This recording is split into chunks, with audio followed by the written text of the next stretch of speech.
Merci de votre fidélité à la télévision nationale. Au sommaire de cette édition d'information, le président du Conseil national de la transition vole au secours des victimes d'inondations dans la préfecture. Dans ce journal, il sera aussi question du récollement des œuvres d'art sur place.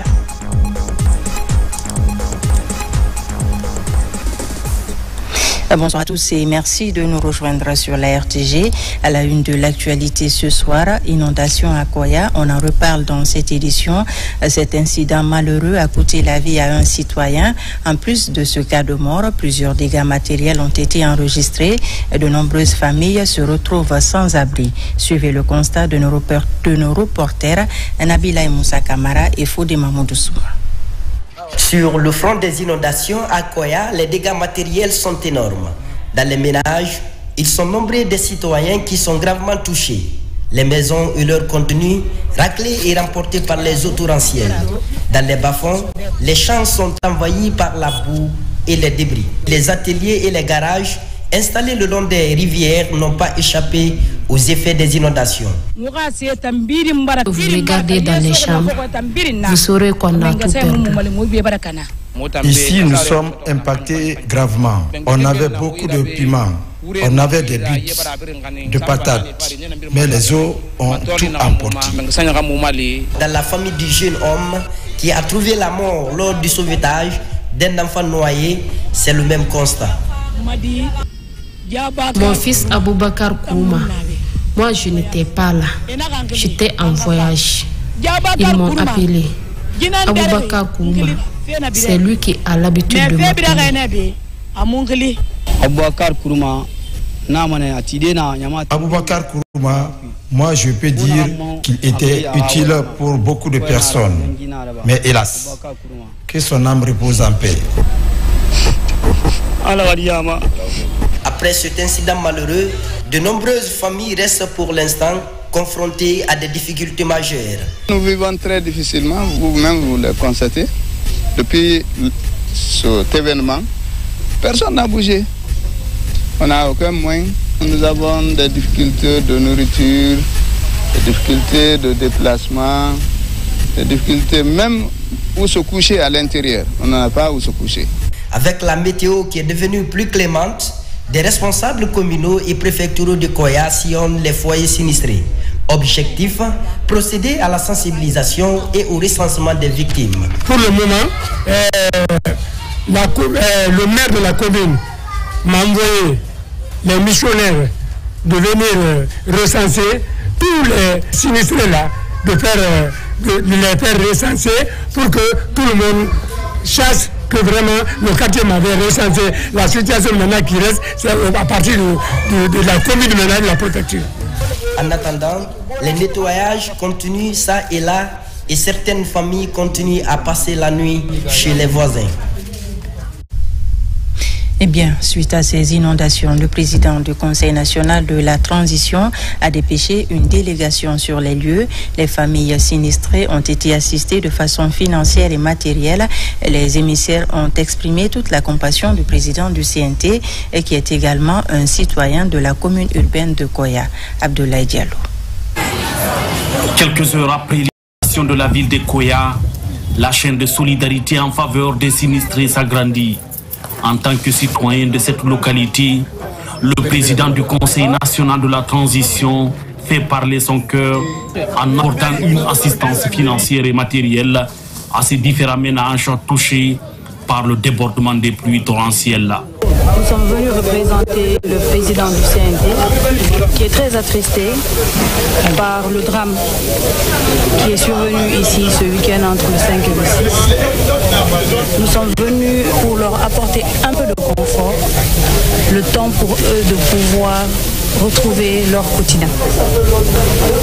Nous sommes très confiants et très rassurés que les autorités de la transition feront tout ce qu'il faut pour pouvoir aider et accompagner cette population aujourd'hui qui est sinistrée pour qu'ils puissent retrouver le sourire et recommencer une vie.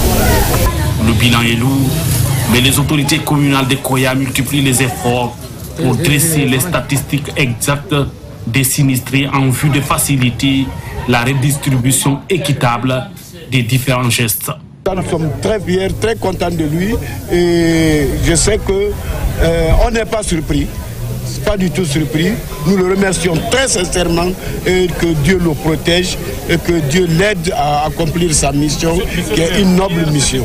Il y a les équipes sur le terrain avec les techniciens, les services spécialisés, les services chargés du catastrophe qui sont en train de faire les recensements dans les familles, dans les ménages et par la suite, les informations partiront. Sur les différents sites, l'éducation constate les dégâts et console les victimes. L'inondation avait ravagé plusieurs concessions et a fait un mort. À la maison mortuaire du jeune Aboubakar Kourouma, c'est encore la tristesse. J'ai perdu mon fils, mais ce que je vois en termes de solidarité me console davantage. Il était vraiment mon espoir, mais la volonté de Dieu est irréversible. Je remercie toutes les bonnes volontés pour leur compassion, mais aussi pour leur soutien. Ce mardi, les autorités administratives et communales de Koya entendent organiser des obsèques dignes du nom pour rendre un hommage mérité à Aboubakar Kourouma, qui a perdu sa vie en sauvant celle des autres. À Guékédou, un vaste processus d'approvisionnement en intrants agricoles est lancé. C'est pour permettre aux paysans de les avoir à moindre coût pour la réussite de la campagne agricole. Une importante quantité d'engrais et autres produits agricoles ont été réceptionnés par les autorités et les organisations paysannes de la région. Mohamed Saloupaï, Lancé Kamisoko, Mohamed Lamine Diallo. Pour accroître la productivité agricole en République de Guinée, le ministère de l'Agriculture et de l'Élevage s'est engagé à fournir aux paysans des intrants agricoles et accompagnements techniques nécessaires afin d'améliorer les rendements. Quelques semaines après la réception de plusieurs milliers de litres d'herbicides sélectifs en Zérékoré, la Guinée forestière bénéficie à nouveau d'autres appuis du gouvernement.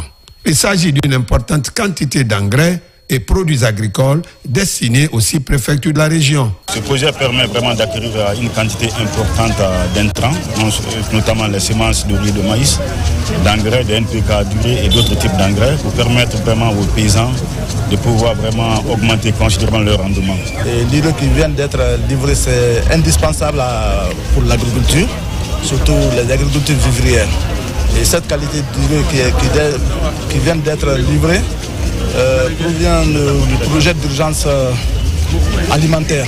Porte d'entrée de la région administrative de Zérékoré, c'est à Guékédou que cet appui en intrants a été réceptionné par les autorités et les représentants des organisations paysannes de la Guinée forestière. Au nom des braves populations, nous nous engageons que la confiance qui nous a été placée par le chef de l'État en mettant ces quantités-là à notre disposition, ces quantités ne peuvent être utilisées que ce pourquoi elles ont été données et elles ne vont pas se retrouver sur le marché parallèle pour être trafiquées à d'autres personnes. Je suis tellement ému de joie parce que nous avons eu des intrants et en grande quantité. Donc ça va nous permettre de bien travailler et le retard qu'on devait ensemer, nous allons rattraper ça. Vraiment, nous sommes dans la joie.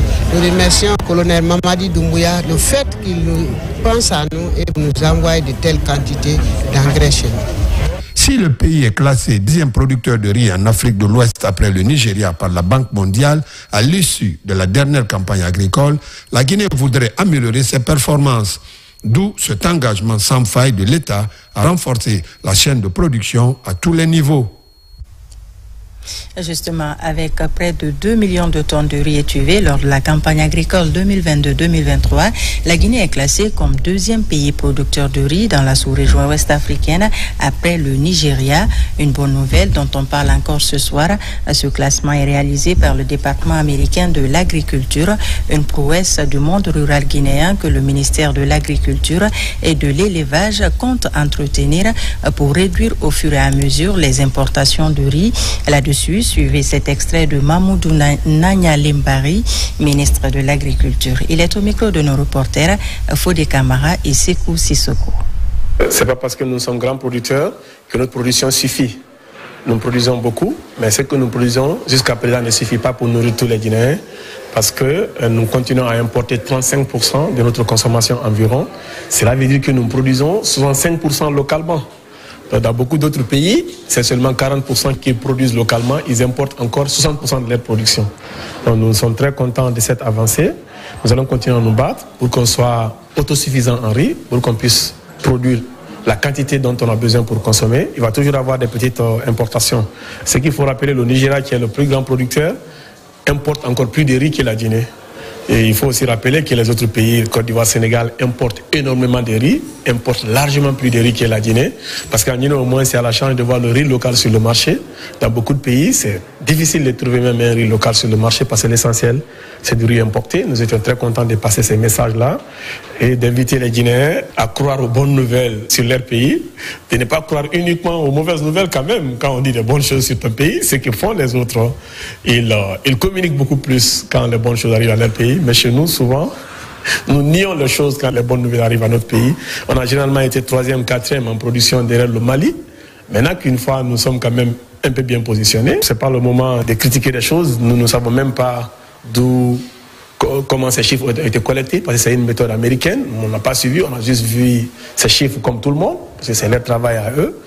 Et l'autre chose, tous les efforts qu'on est en train de faire dans le cadre de la campagne agricole, on a espoir que cette année-là, ça va beaucoup plus aller pour notre pays. On va renforcer cette position-là et on va renforcer notre position dans d'autres spéculations, notamment le maïs et l'igname.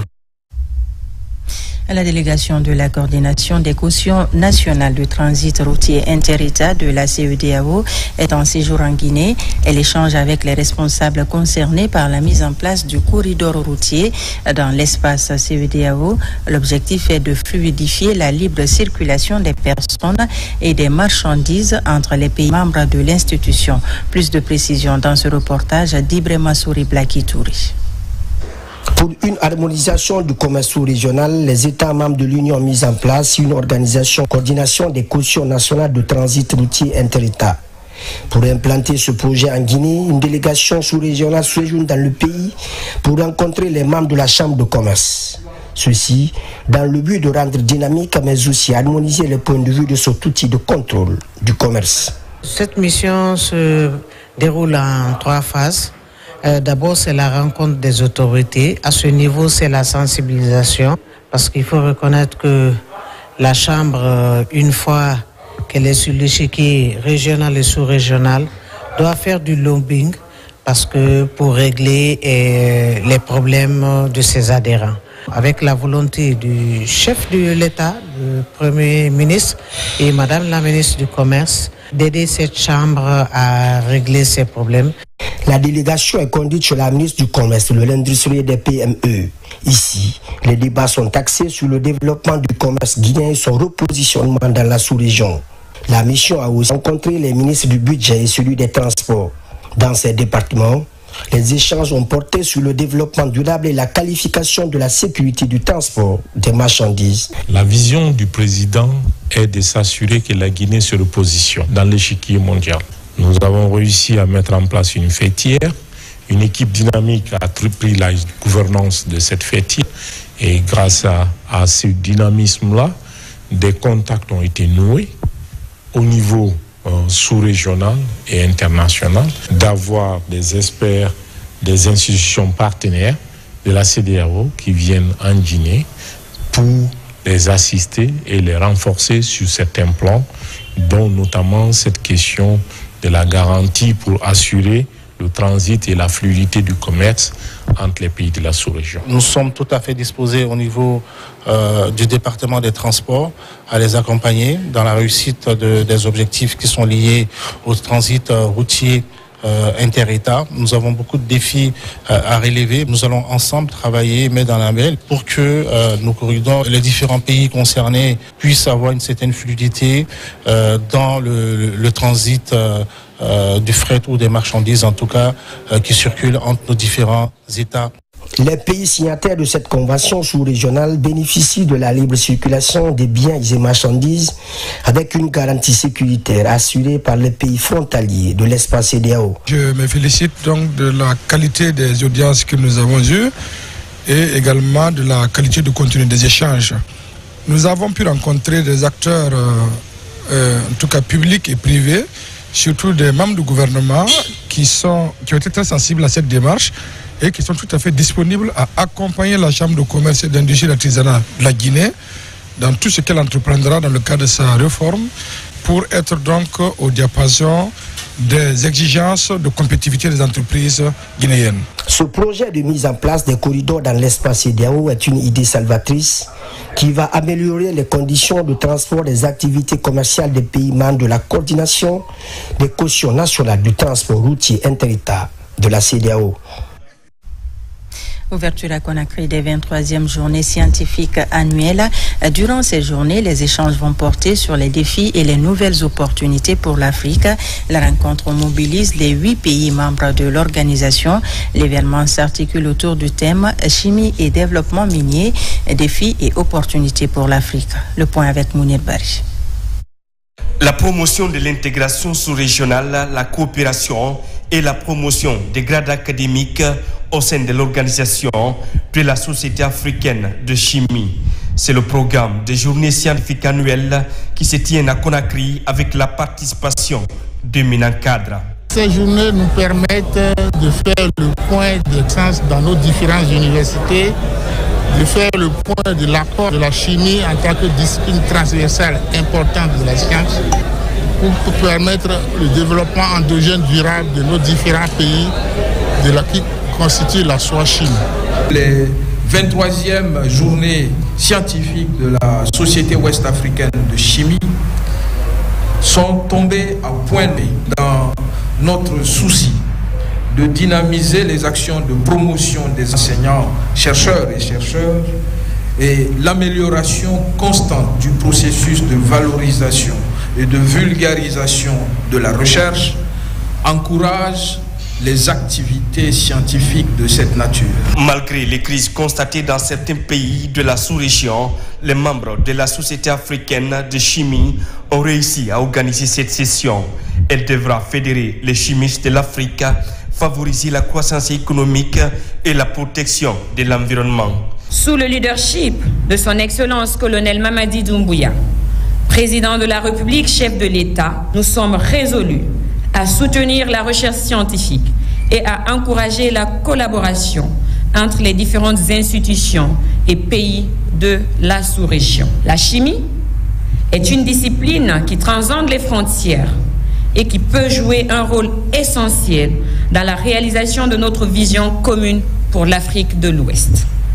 Ensemble, nous pouvons repousser les limites de la science chimique et contribuer activement au développement durable de notre région. Depuis l'avènement de la transition, la Guinée fait son comeback dans les organisations sous-régionales et internationales. Appelé au CAMES, le réseau africain francophone des agences nationales d'assurance qualité, la Guinée abrite en ce moment les 23e journées scientifiques annuelles de la Société ouest-africaine de la chimie sous le thème « La chimie et développement minier, défis et opportunités pour l'Afrique ». Des anciens étudiants de l'Institut Polytechnique de Conakry font des innovations techniques et technologiques à travers des dispositifs électriques pour aider la communauté. Par leur savoir-faire, ils conçoivent des feux de signalisation, des interrupteurs et autres réalisations non des moindres qui permettent d'économiser l'énergie, par exemple. Mounir Barish, Marwan Kamara. Par leur génie créateur et l'amour de l'innovation, ils conçoivent des enseignes lumineux pour les pharmacies, les feux de signalisation dans les différents carrefours ou encore les photos interrupteurs pour économiser l'électricité. Leur objectif, servir la communauté et contribuer au développement du pays. Nous avons commencé par les engins lumineux. Les engins lumineux, c'est-à-dire ce que vous voyez, les plaques que vous voyez au niveau de la pharmacie, au niveau de la rentrée, des engins lumineux, là où c'est que la pharmacie de tel ou tel. Photo-interrupteur, c'est-à-dire en présence de la lumière et à l'absence de la lumière, qu'est-ce qui doit se passer? Ce dispositif, ça nous permettra non seulement d'économiser l'énergie, et ensuite, il y a d'autres, on va dire, domaines d'application plus importants.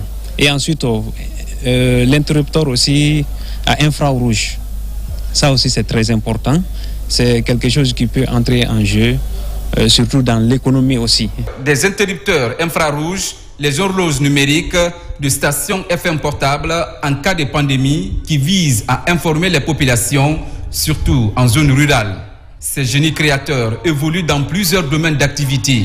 Ils comptent désormais s'investir dans l'entrepreneuriat. Ce qui est plus intéressant, c'est que ce sont des jeunes qui sont déjà diplômés, que l'on a rappelés au sein de l'université pour venir leur transmettre des connaissances. L'objectif, c'était de donner une compétence à nos diplômés, alors de l'Institut Polytechnique option télécommunication microélectronique et de département de physique les options confondues pour leur permettre d'apprendre une nouvelle technique. Ces anciens étudiants de l'Institut Polytechnique au département physique ont compris l'initiative, comme par exemple le statut étudiant, entrepreneur ou encore le stage à l'alternance. Un projet conçu et piloté par les autorités de la transition. Éducation, la Guinée et ses partenaires techniques et financiers s'activent à améliorer les compétences des élèves en français et mathématiques. Après un travail de plusieurs mois sur le terrain, les techniciens ont présenté cet après-midi les résultats, des résultats qui réconfortent les acteurs de l'éducation. Abdulaziz Baldé. La crise de l'apprentissage est une préoccupation mondiale. En Guinée, plusieurs enquêtes révèlent le faible niveau des élèves dans deux disciplines, à savoir le français et les mathématiques. Aujourd'hui, suite à une étude menée dans la région de Kindia, les techniciens présentent des résultats de l'expérimentation du programme d'amélioration des compétences fondamentales. Renforcer l'efficacité des élèves en Guinée dans ces différentes matières est l'approche recherchée. Les élèves guinéens du primaire, comparativement à ceux de la sous-région, éprouvent beaucoup de difficultés dans l'apprentissage du français et des mathématiques. En dépit de ce qui précède, l'amélioration des compétences des élèves est une vocation principale pour un système éducatif qui se veut performant. La qualification de notre système éducatif est la priorité des priorités du gouvernement guinéen.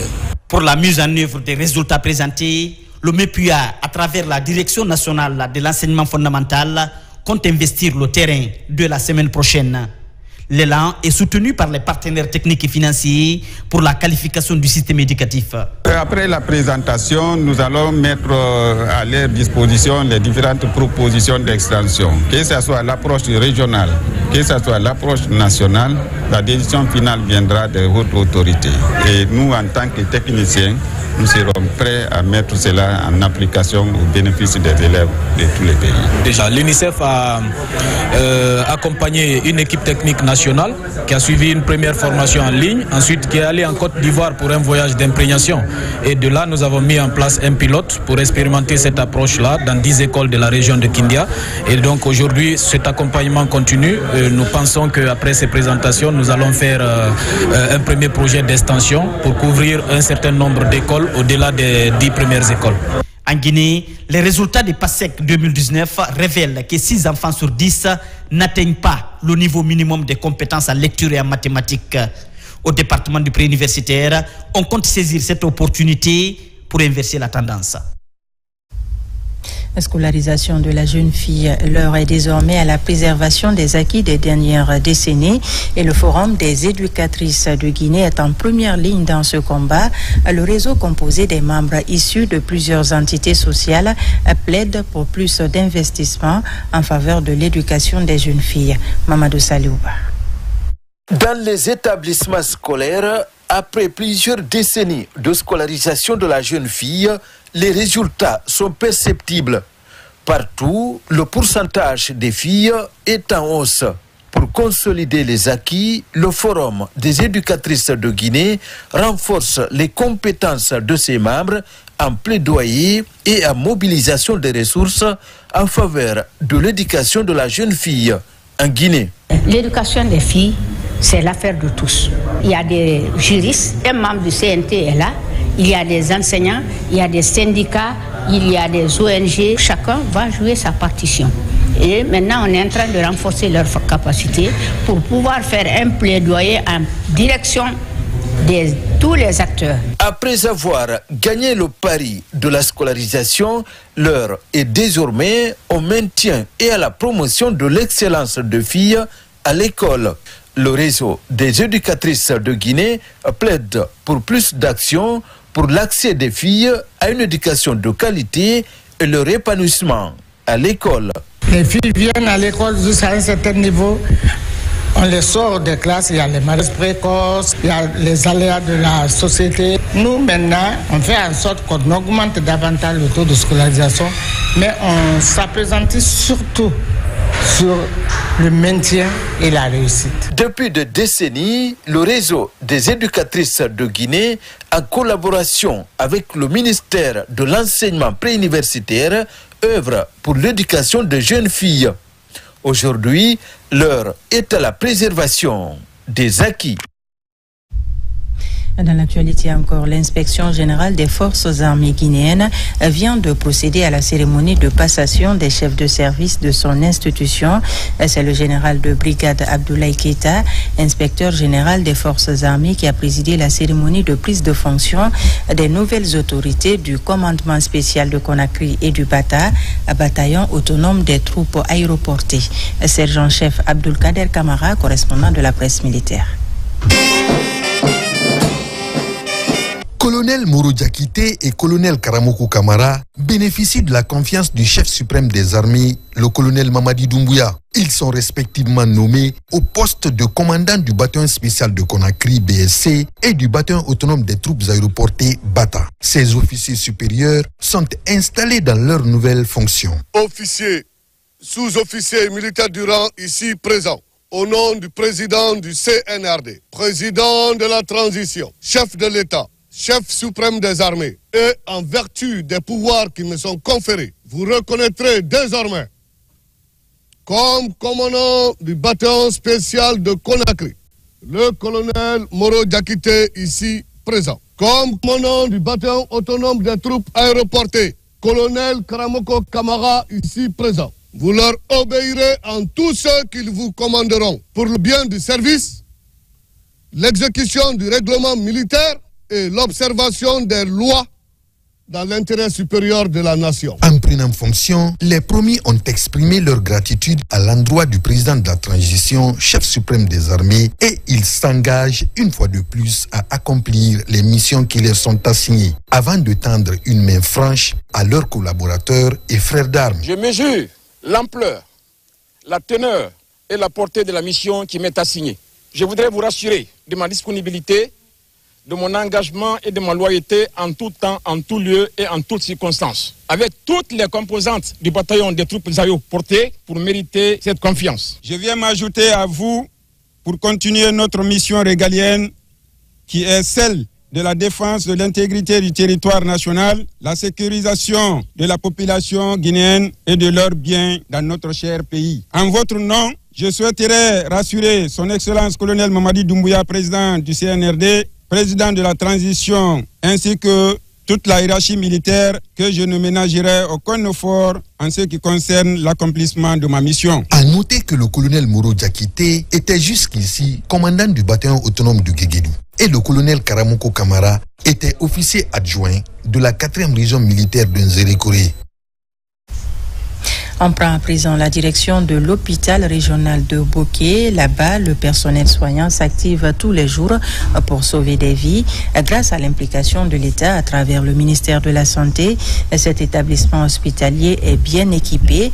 Tout cela pour permettre au personnel de faire de bonnes prestations de services en faveur des malades. Younous Atawel Kamara. L'hôpital régional de Boké, ici au centre-ville de la commune urbaine, dans le quartier d'Ibia, est réputé pour la qualité des services rendus aux malades venus de toute la contrée. Tous les jours, le personnel soignant est à la disposition des patients. À la maternité, il existe des appareils de réanimation pour les mamans et les nouveau-nés, du matériel sanitaire offert par le ministère de la Santé en vue de sauver des vies. Je suis rentré 3h du matin, j'ai trouvé l'équipe qui était là. Vraiment, ils sont occupés de moi. Tout. En même temps, quand ça reste 30 à 40 minutes, ils viennent me voir. Si ça va, on me demande toujours l'accueil. En même temps, la manière dont on m'a accueilli hier, vraiment, j'étais satisfait. Aujourd'hui, l'hôpital régional, il y a courant, il y a l'eau. En plus de la prise en charge des patients dans cet hôpital régional de Boké, s'ajoute également l'hygiène partout dans la cour et dans les différentes salles d'hospitalisation, sans oublier la fourniture d'eau et d'électricité en permanence. Nous, notre devoir, c'est de nous occuper de la population. Et pour nous occuper de la population, sur le plan sanitaire, il y a des conditions.